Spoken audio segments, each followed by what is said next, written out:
El siguiente programa es apto para toda la familia.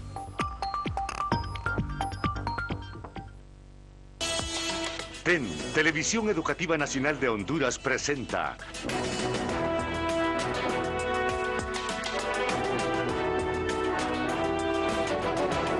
Lunes Cívico con Nahum Valladares. Hola amigos, ¿qué tal? ¿Cómo están ustedes? Muy buenas noches. Bienvenidos a su Lunes Cívico. Cuando empiezan a llegar los conquistadores a América, en estas tierras habitadas por aborígenes, comienza a surgir una forma de defender los territorios y además de proteger a los grupos étnicos que se encontraban a lo largo y ancho del continente descubierto por don Cristóbal Colón. Estos conquistadores llegan a las tierras, por ejemplo, Hernán Cortés se desplaza por las tierras del México, del Tenochtitlán, y ahí encuentran a un indígena, a un verdadero monarca, a Moctezuma, el señor de los aztecas, que le hace frente a Hernán Cortés. Don Pedro de Alvarado se desplaza por esta región, por la región del centro de América, esta región que se conocía como la Mesoamérica. Pero don Pedro de Alvarado se encuentra también con la resistencia de bravos indígenas. Uno de ellos era monarca de los maya quichés, Tecún Umán, en Guatemala. El otro, pero este ya le hace frente a Gil González Dávila, era Nicarao. Nicarao era el señor de los chorotegas recostados en el Pacífico entre lo que hoy es Nicaragua y Costa Rica. Nicarao. Se habla mucho de Atlacatl, pero Atlacatl sí parece que fue algo así como mítico, porque cuando don Pedro de Alvarado se da cuenta de la resistencia de los indígenas en Cuscatlán, busca a alguien que identificaban muchos de los pipiles como Atlacatl, pero que huyó, dejó sola Cuscatlán y se fue a las montañas, y nunca se supo la suerte de Atlacatl. Así hay otros caciques, otros indígenas bravíos, Atahualpa, defendiendo el imperio inca, Atuey, en la zona donde estaban los caribes. Y nosotros tenemos que hacer conciencia de la presencia del primer defensor de las tierras nuestras. Muchos educadores empezaron a tener, como con Atlacatl, la idea de que Lempira era una leyenda. Pero Lempira no fue una leyenda. Lempira fue una realidad. La presencia de un jefe de las tribus lencas, que Antonio Herrera de Tordesillas, en sus crónicas, lo describe como un valiente guerrero, un hombre de un físico increíble y además un hombre que concitaba a sus congéneres a seguirlo, a defender las tierras. Su nombre era Lempaera, que en lengua lenca, Lempaera, Lempa, señor, era cerro o montaña, Lempaera, que después degeneró a Lempira, porque en las crónicas aparecía siempre como Lempira, no como Lempaera. Y muchos lo confunden con Entepica, que era el cacique de todas esas tribus. Lempira no era un cacique, Lempira era un jefe guerrero, un capitán de las fuerzas. Por eso es cuando está la presencia de las fuerzas de Montejo, que desplaza por esa zona de Gracias, donde estaba en las montañas de Cerquín, él tiene a su disposición, porque en Tempica se las puso 30.000 guerreros que estaban siguiendo al Empira. De ahí vienen ciertas historias, por ejemplo, Antonio Herrera de Tordesillas indicaba que en 1537 fue traicionado el Empira porque ya había tenido varios combates y que los españoles quisieron transar con él, que sacaron una bandera blanca y todo, muchas cosas. Los indígenas, ¿qué conocían de bandera blanca? Como la bandera de la paz. Ellos eran guerreros. Y decía que de un arcabuzazo habían matado al Empira en el Peñón. Pero después sale otra versión histórica. Esta la consigue Mario Felipe Martínez Castillo, historiador, gran investigador, en el Archivo de Indias. Y encuentra allí en el Archivo de Indias un documento que fue escrito por Rodrigo Ruiz, que era un soldado español. Rodrigo Ruiz, con el propósito de obtener un grado dentro de las fuerzas españolas, porque era un soldado, narra y describe que él se enfrentó al Empira en un combate cuerpo a cuerpo, que lo mató en batalla, en combate, y que una vez que lo había dado muerte, cortó su cabeza, la puso en la punta de una lanza, se la mostró a los indígenas, que salieron despavoridos al ver que su jefe estaba en una picota, en una lanza, su cabeza, y que la cabeza se la había llevado a don Francisco de Montejo para demostrarle de que ya había desaparecido el jefe de los indígenas, de la insurrección indígena. Rodrigo Ruiz hace precisamente esa descripción en el año de 1568, o sea que después de la muerte del Empira, que fue en 1537. Esto le llamaban, tenía un término para poder él lograr ese ascenso en la fuerza. Pero hubo dos testigos que dieron fe de lo que decía Rodrigo Ruiz. Y una de ellas era Catalina de Montejo, que era la esposa de don Francisco Montejo. Entonces la historia se encuentra con esas dos versiones. Hoy vamos a hablar de eso con un historiador, con alguien que precisamente ha buscado, así como lo hizo Mario Felipe Martínez Castillo en su tiempo, buscar esos recónditos de la historia para saber. Pero que el Empira existió y que fue el primer defensor de la soberanía, eso no lo podemos poner en tela de juicio. Mi invitado de esta noche es doctor en historia, un hombre que sabe mucho, Jorge Amaya. ¿Qué tal, Jorge?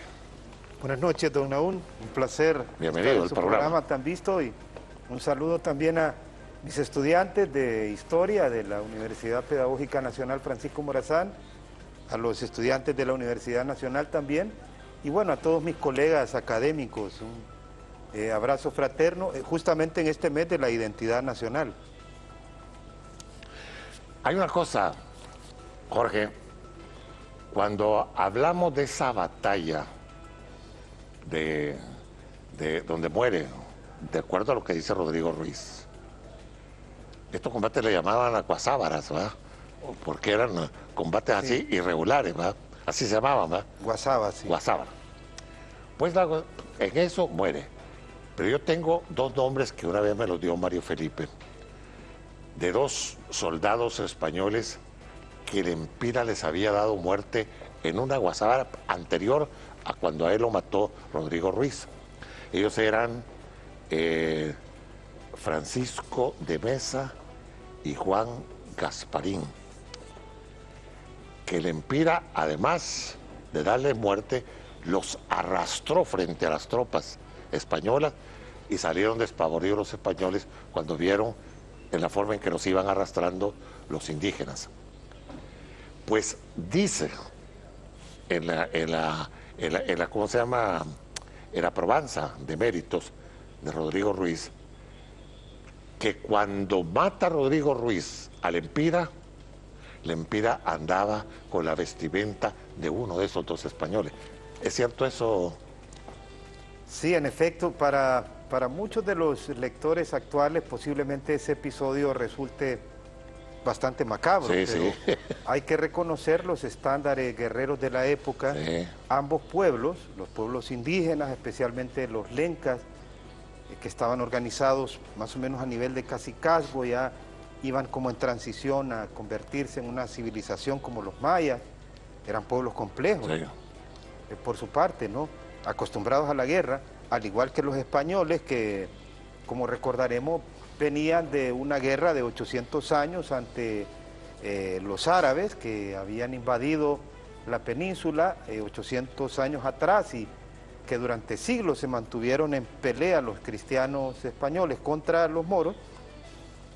Enfrenta en este momento de la conquista a dos pueblos acostumbrados a la batalla. Entonces, en este documento que en efecto encontró el profesor que fue mi maestro, Mario Felipe Martínez Castillo, generó tanta polémica porque, por un lado, la tesis de Antonio de Herrera de Tordesillas. No estaba basada en un documento como tal, sino simplemente en su testimonio. Una crónica. Una crónica, entonces muchísima gente pensaba que era como una invención de él, además que la historia se adaptaba mucho, ¿no?, a la crónica de los grandes héroes que se cuentan desde los griegos, ¿no? Es decir, un héroe que muere a traición, que es invencible y que tienen que recurrir a artimañas guerreras para derrotarlo. Entonces, esa versión fue criticada por muchos historiadores porque no se amparaba en un documento fidedigno, hasta que el doctor Mario Felipe encontró el documento que, como usted certeramente anunciaba en la introducción, es un documento que es una probanza de méritos de un soldado que ratifica que él se enfrentó a Lempira en un combate cuerpo a cuerpo y que le derrotó. Mucha gente decía, no, ¿cómo es posible que un soldado español, este Rodrigo Ruiz, haya derrotado a Lempira, que era pues un indígena lenca, que estaba acostumbrado al combate cuerpo a cuerpo? El combate de los españoles era diferente, pero los europeos también, a veces en sus batallas no solamente peleaban en cargas de caballería, sino que también peleaban cuerpo a cuerpo, primero con la espada y después cuando botaban la espada o se les dañaba, pues peleaban con puñal. O sea, los españoles también estaban acostumbrados, así que es posible. Yo le cuento a mis estudiantes que independientemente de que Lempira haya sido derrotado a traición o en un combate cuerpo a cuerpo, lo heroico de su acción es que él resistió la invasión española, él defendió su territorio, él defendió sus ríos, sus bosques, a su familia. Entonces, independientemente de cómo haya muerto Lempira, creo que lo heroico es eso, de que resistió, ¿verdad? De modo que a través de ese documento se demuestra que no es una fantasía, que no es un mito, sino que fue un acontecimiento histórico, probablemente el acontecimiento que origina o que funda la historia contemporánea de Honduras. Y es la base precisamente de nuestra condición de mantener una soberanía sobre el territorio en que se vive. Ya vamos a regresar, Jorge, para que sigamos platicando esto, porque es interesante. La vida de Lempira no solo se concentra en ser el señor del congolón, de la montaña, del cerquín, no. Lo que pasa con Lempira es cómo se convierte él en un capitán de fuerzas y además de un hombre que se gana la confianza de los caciques de toda la etnia lenca. Ya retornamos.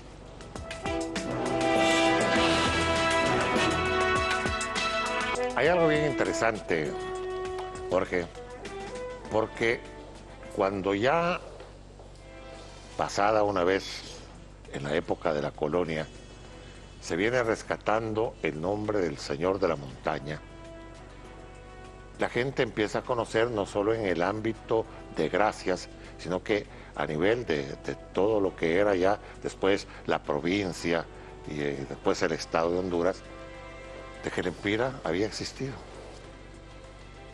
Pero no se les rendía tributo ni a su memoria ni a su presencia. Muy poco.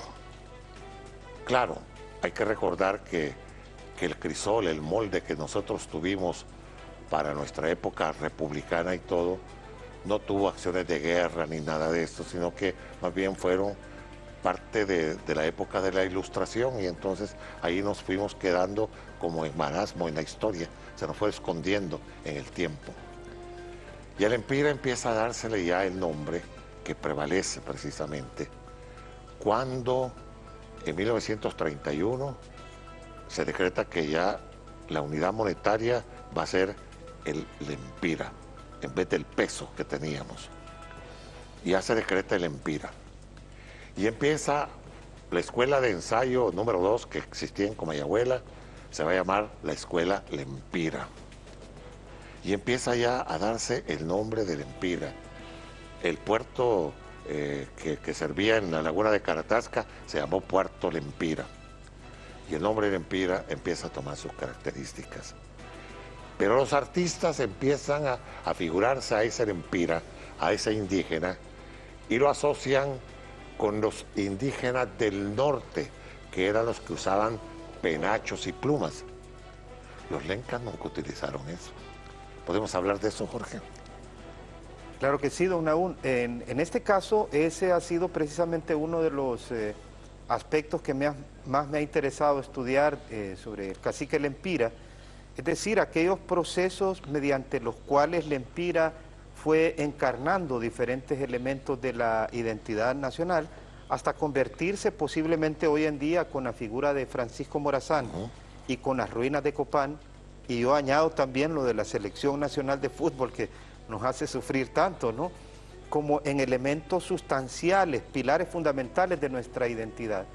Y yo más o menos marco como 3 hitos importantes en lo que podríamos llamar como la lempirización de nuestra identidad nacional o de imaginarios de identidad.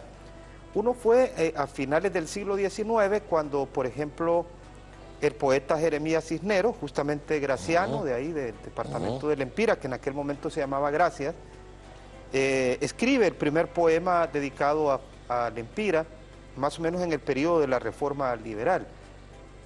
Posteriormente, en las primeras décadas del siglo XX, Honduras se vio como atacada a nivel estatal e institucional por 2 factores tanto internos como externos. Uno fueron las guerras civiles que provocaron mucha crisis, mucho caos, y otro fue que empezó a penetrar ampliamente el capital norteamericano con las compañías mineras y bananeras, y que en su momento incluso hasta llegaron los marines a sentarse en Tegucigalpa en medio de la guerra civil de 1924. En ese marco, en ese contexto histórico, pues, de guerras civiles y de penetración del capital norteamericano, muchos intelectuales hondureños quisieron impulsar desde el Estado y desde las instancias del arte y la cultura nacional imaginarios que consolidaran la hondureñidad, el orgullo, la dignidad nacional. Y ese referente fue Lempira. Pero hay una cosa también, Jorge, porque tenemos que ver, cuando empiezan a establecerse las fuerzas en Honduras, por ejemplo, cuando se va creando el ejército de Honduras en 1825, Narciso Benítez lo que recluta no son criollos, recluta gente mestiza e indígenas. ¿Por qué? Porque eran los bravos soldados. Y así se forma el primer ejército de Honduras, con Narciso Benítez, con indígenas, no con criollos. Claro, por ejemplo, desde el ejército de Morazán, por ejemplo, había curarenes, curarenes y Texíhuat. Y gente de Texíhuat. Entonces, en esos años 20, justo como señalaba usted, el decreto promulgado en el Congreso Nacional para nombrar la moneda se dio en 1926, aunque la primera emisión fue en 1931. Entonces, lo interesante de eso es que, fíjese que en el debate del Congreso, los 2 nombres que se propusieron para nombrar la moneda eran Morazán y Lempira. Y cualquiera, considerando el peso que tiene Morazán dentro de nuestra identidad nacional, hubiera dicho, iba a ganar Lempira. pero la mayoría de diputados, y quiero nombrar a dos de ellos que son importantes referentes de nuestra identidad, el doctor Jesús Aguilar Paz fue de los que más promovió, y el poeta Gustavo Castañeda Batres, impulsaron la idea de que nuestra moneda se llamara lempira, porque decían en este momento que el país es asediado por fuerzas externas, el mayor referente de la defensa de la dignidad, de la soberanía es lempira. Y desde ahí pues se vino la moneda, se puso la estampa que usted señalaba de un indígena que estaba emplumado y que a mucha gente disgustó, ¿verdad? Y después en los años 30, por ejemplo, el general Carías decretó, por ejemplo, en 1943, que el 20 de julio iba a ser el Día de la Hondureñidad. Y a partir de entonces empezó una de las fiestas cívicas junto con el 15 de septiembre más importantes, y a través de la cual muchos nos fuimos haciendo hondureñitos, que es la fiesta del Indio Lempira. Todos salimos de Indito, pues yo salí de Indio Bonito, usted me comentaba extra cámara que también salió de Lempira y de Indio Bonito. La mayoría de niñas hondureñas salían de Indias Bonitas, y Lempira empezó a ser inmortalizado también en otras estampas, en los espacios públicos, nombrando escuelas, nombrando parques, haciéndole estatuas, por ejemplo, en San Pedro Sula, en La Ceiba, posteriormente aquí en Tegucigalpa. Lempira pasó, por ejemplo, a ser como un producto comercial. Había jabones que se llamaban Lempira, había hoteles que se llamaban Lempira, habían restaurantes que se llamaron Lempira. El departamento de Lempira se creó también en el gobierno de Carías, después Puerto Lempira, ¿no? Cuando Honduras crea en 1957 su último departamento, el departamento de Gracias a Dios, ¿no? La Mosquitia. Es decir, Lempira fue un nombre y un elemento importante en la construcción de instancias de identidad nacional y de imaginarios nacionales en Honduras, posiblemente con la misma importancia que Morazán y que las ruinas de Copán, ¿verdad? Sí. Mucha gente se pregunta, ¿y por qué el 20 de julio se conmemoraba o la muerte o el nacimiento de Lempira? No, ninguna de las dos cosas. Lo que pasa es que el mes de julio era un mes comprendido dentro del aspecto de ciertas festividades que se hacían en la zona donde vivían los lencas. Y entonces se destinó el 20 de julio, porque de acuerdo a crónicas de aquel entonces, Lempira nació en el año de 1499, que no se tiene exactamente, pero el cálculo por los años, porque él murió en 1537, lo matan en 1537, quiere decir que Lempira es un hombre de 38 años. 38 años, justo el momento en el que funcionan con mejor abrigo y ahínco los capitanes indígenas y europeos también. Sí, ¿verdad? Además su consistencia física. Así es, muchos estudiantes me señalaban que cuando miraban a Rambo, pero más bien a Arnold Schwarzenegger también en su papel de bárbaro, ¿no? De Conan, se imaginaban la versión nórdica de Lempira, ¿verdad? Debe haber sido, por supuesto, un hombre aguerrido, recio, ¿verdad? Acostumbrado imagínense, a cazar, a combate.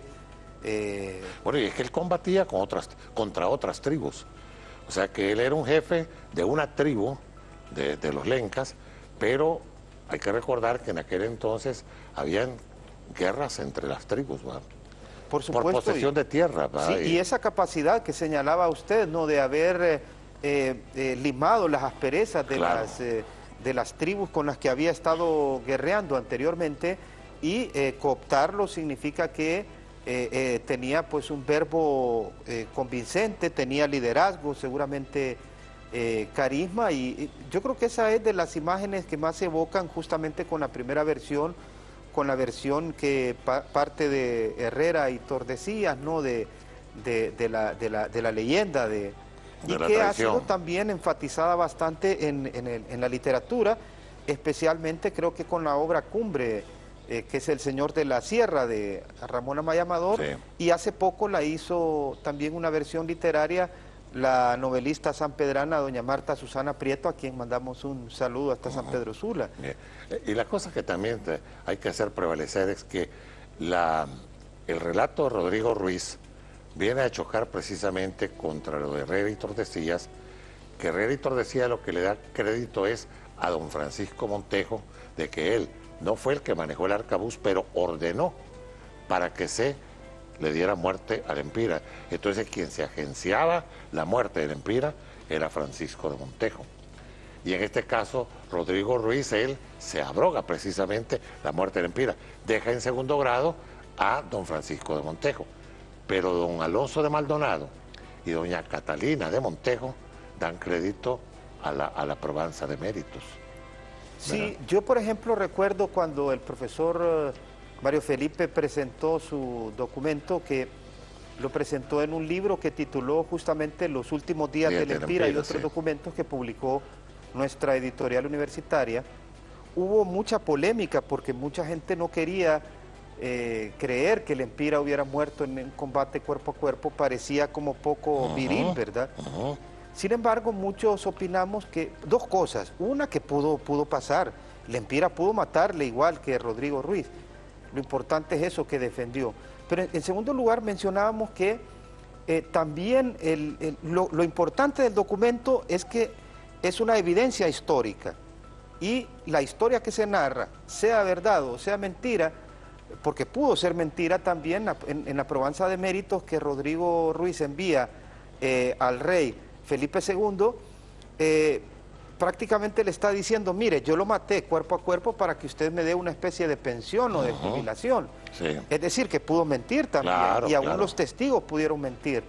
Pero más allá de todo eso, lo importante es que el documento, la probanza de méritos que encontró el doctor Mario Felipe en el Archivo General de Indias, vino a demostrar finalmente que la historia era cierta. Claro, que la historia en la que se funda la Honduras moderna de los últimos 15 años, desde el siglo XVI hasta el presente, es una historia en la que un cacique lenca defiende la soberanía de lo que posteriormente se conoció como Honduras. Claro, que fue lo mismo que hizo en su tiempo Moctezuma defendiendo la tierra de los aztecas, como lo hizo Tecunumán en las tierras de los mayas quichés, ¿verdad? O sea que cada uno de estos indígenas, la lucha de Nicaragua, que Nicaragua también hace una lucha con los chorotegas en defensa de todo ese territorio que Gil González Dávila empieza a conquistar hasta llegar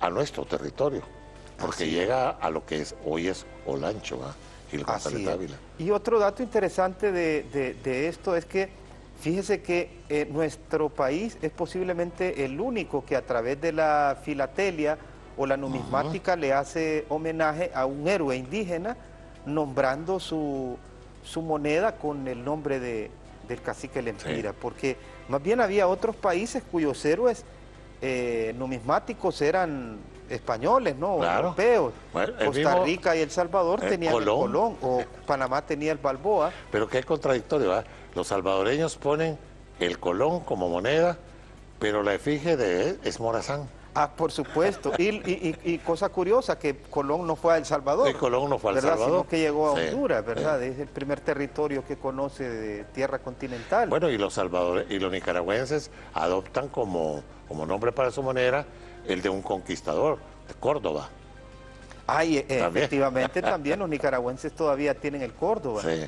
Entonces Honduras es uno de esos pocos países, ¿no?, que hace honor, y yo creo que es importante que en este mes de la identidad nacional, en homenaje tanto al Empira, pero también como en homenaje a los héroes que ofrendaron su vida en la guerra de 1969, cuando Honduras fue invadida por la hermana República de El Salvador.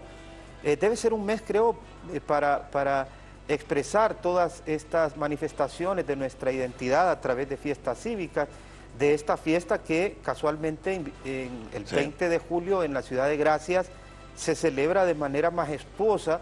Invitamos a quienes puedan asistir como turistas para que vean posiblemente la fiesta más hermosa del indio Lempira en Honduras. Que no solo debe ser de los gracianos, sino que debe ser de todos los hondureños, porque así se tributa honor a la memoria de nuestro primer defensor de la soberanía, de la integridad, de la identidad nacional.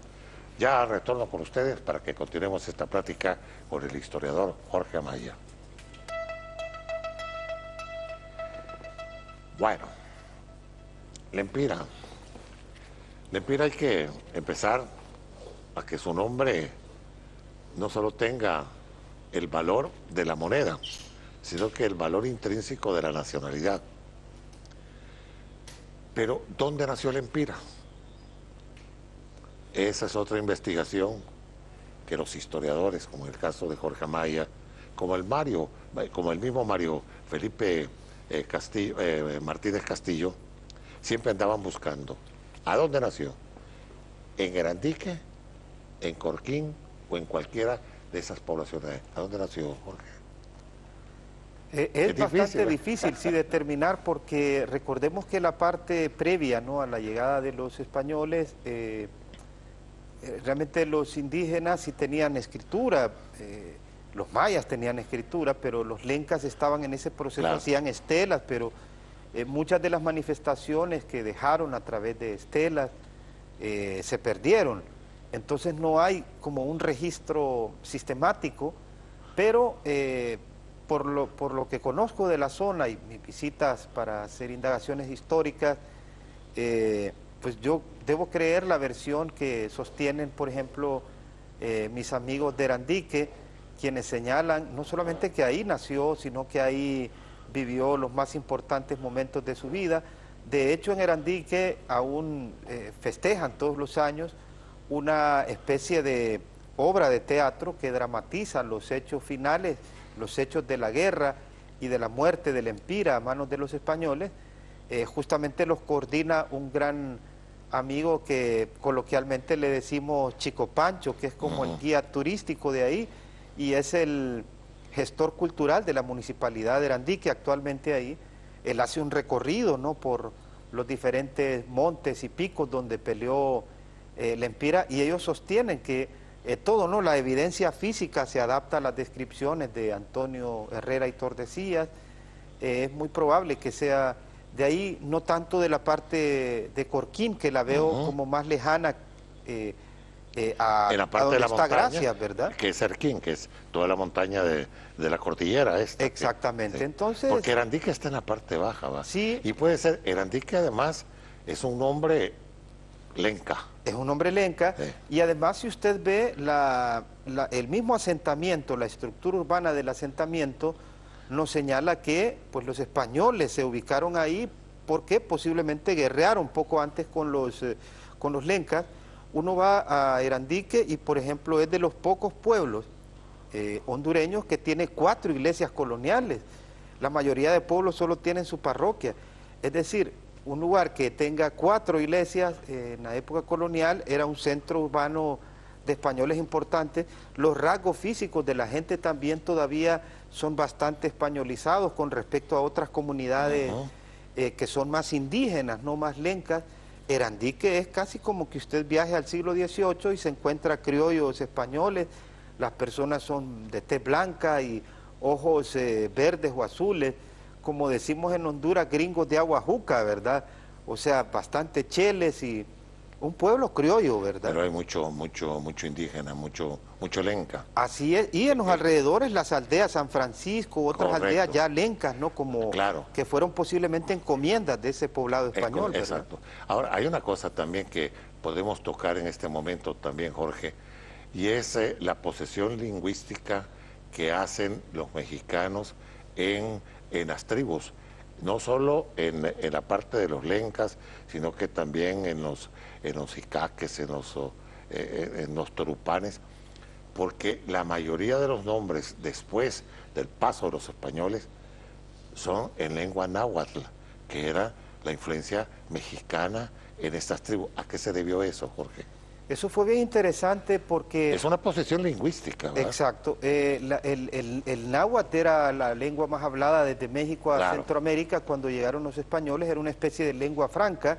Los lencas hablaban su propia lengua, pero posiblemente venían mercaderes aztecas. Sí, pero por ejemplo, encontramos nombres que estaban asociados con los lencas. Por ejemplo, los que huyeron en 1537, por ejemplo, el repartimiento que hace Pedro de Alvarado de Tehuicigalpa y Zetapal, era vocablos náhuatl. Para mí es náhuatl, en efecto, o es lenca o náhuatl, pero por ejemplo, y otro dato interesante es que recordamos que cuando Hernán Cortés hace su viaje su famoso y epopeico viaje a las Higueras, la expedición a las Higueras, en 1524, se tarda casi 2 años para llegar desde Tenochtitlan al norte de Honduras.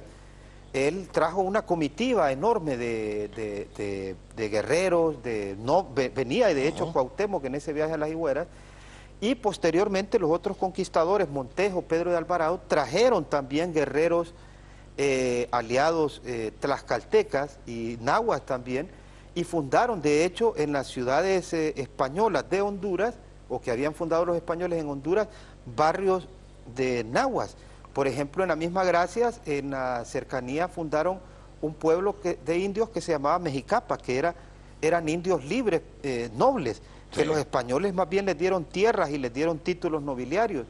En Comayagua también hubo un barrio de mexicanos, y como señalaba usted, Tegucigalpa posiblemente tenga una raíz más náhuatl que de otras lenguas. La misma ciudad de los pipiles, la Cuscatlán, era un nombre náhuatl también. Por supuesto, y yo les señalo a mis estudiantes que el náhuatl está presente ampliamente en el español actual de Honduras.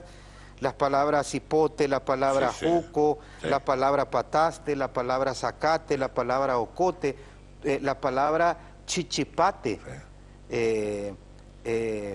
Todas esas son palabras, atuto, son palabras náhuatl. Es decir, que si nosotros fuéramos en una máquina del tiempo a Tenochtitlan en el siglo XV, mediados del siglo XV, algunas palabras las entenderíamos perfectamente los hondureños. Sí. Se vino también a hacer el canto de la huehuete, por ejemplo. También, por supuesto, un montón de palabras náhuatl. Entonces yo creo que lo interesante de esto, ¿no?, de reivindicar al Empira dentro de la cultura e identidad nacional, resalta esa tríada de nuestra cultura, ¿no?, la herencia indígena, heroica del Empira, la herencia hispánica también, que artística y culturalmente es riquísima, ¿no?, en las comidas que trajeron los españoles, el lenguaje español originario del latín, y también la raíz africana, es decir, reconocer que somos un pueblo multicultural y que tenemos que reivindicar a esos 3 abuelos, a los abuelos del Empira, ¿no?, lencas, a los abuelos mayas, a los abuelos españoles y a los abuelos africanos también. Claro, sí, porque hay una combinación, porque incluso aquí en las minas de Tegucigalpa, los primero eran los indígenas que eran tomados como esclavos para el trabajo, pero como era un trabajo muy pesado, empiezan a traer a los primeros negros que llegan a Honduras, y ahí es donde sale el famoso grupo combinado de indígena con negro, los pardos. Esos estaban aquí en Tegucigalpa, precisamente. Así es, eran como una mezcla de indios y negros, y exacto. Yo creo que esclavos. La mitad de la gente que somos originarios de Francisco Morazán tenemos sangre negra y sangre india. Y que viene de los pardos, que trabajaban incluso con los sacerdotes. El padre Juan Francisco Márquez edificó la iglesia de los Dolores con los pardos. Si no hubieran sido los pardos, no termina su iglesia. Así es, los historiadores de antaño señalan que el barrio abajo era un barrio de pardos y de mulatos, ¿verdad? Así es. Bueno, así es. Ya retornamos con ustedes en este programa dedicado a la Empira.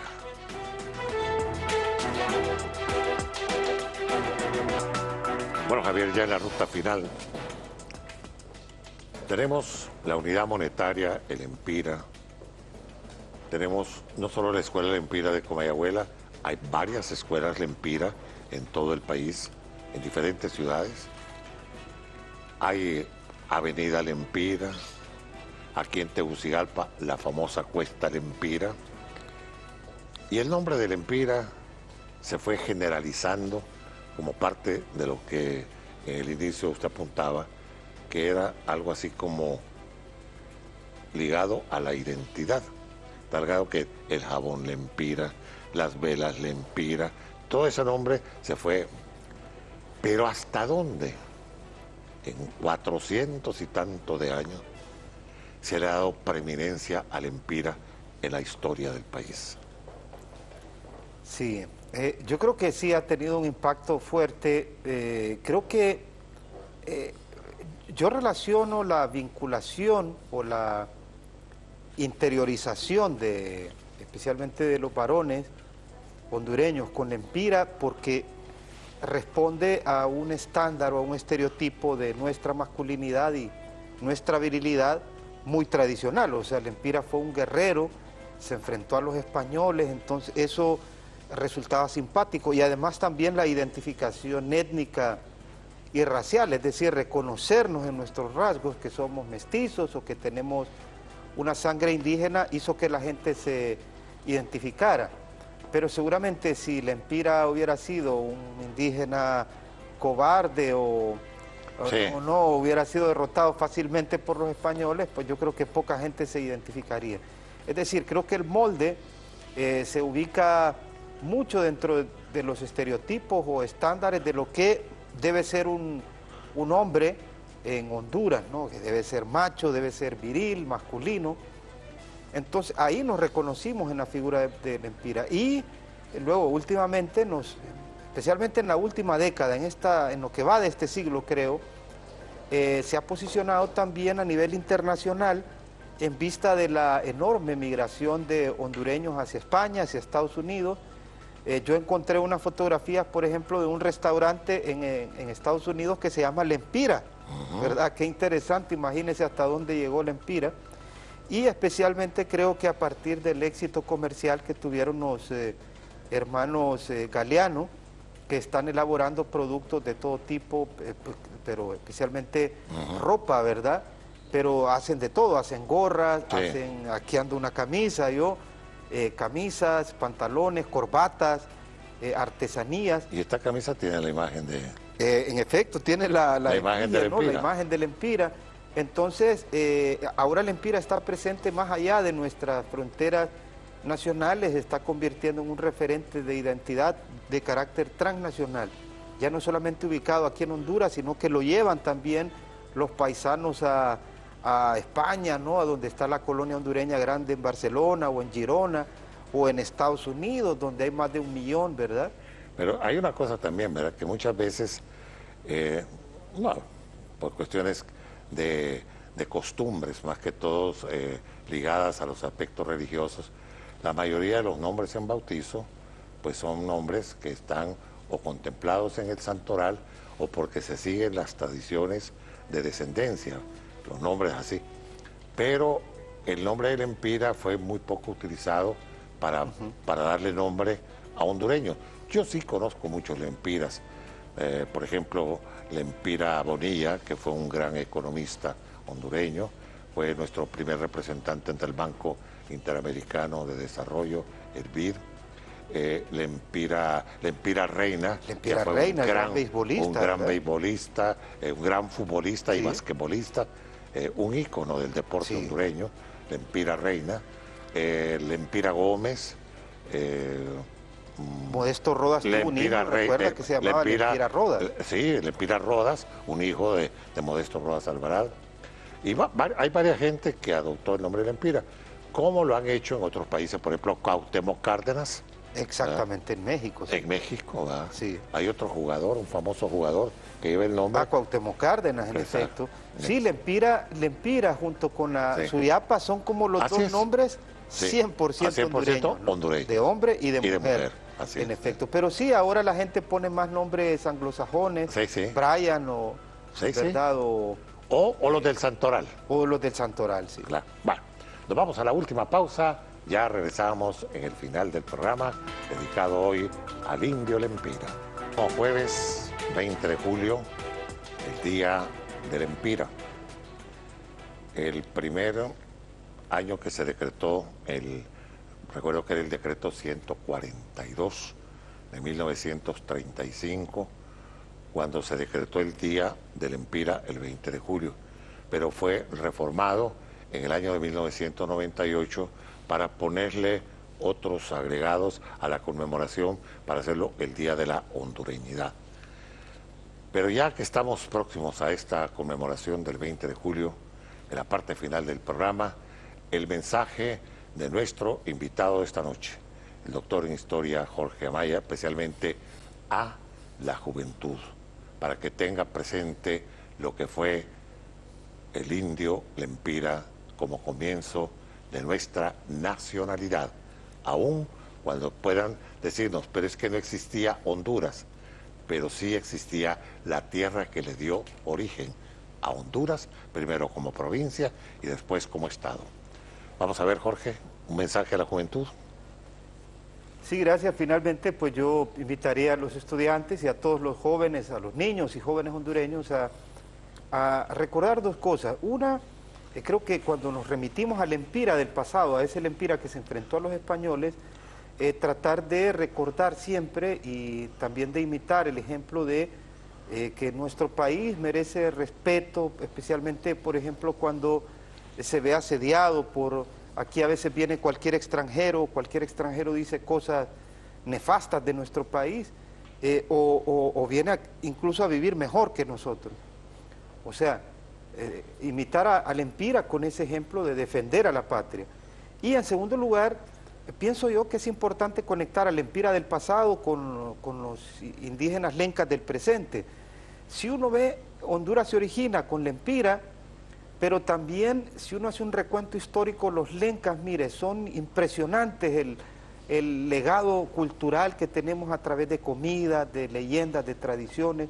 Entonces también sentirnos orgullosos de esa cultura indígena hondureña, de todos los indígenas, pero especialmente de los lencas, porque yo creo que los lencas son la raíz sanguínea y cultural de la mayoría de nosotros. Respetar y admirar la cultura lenca.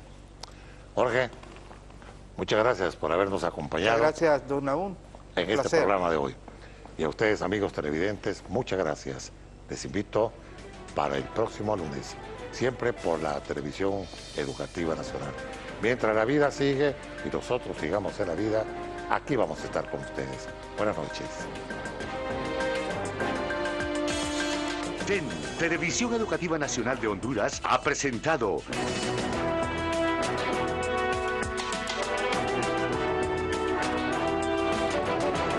Lunes Cívico con Naún Valladares.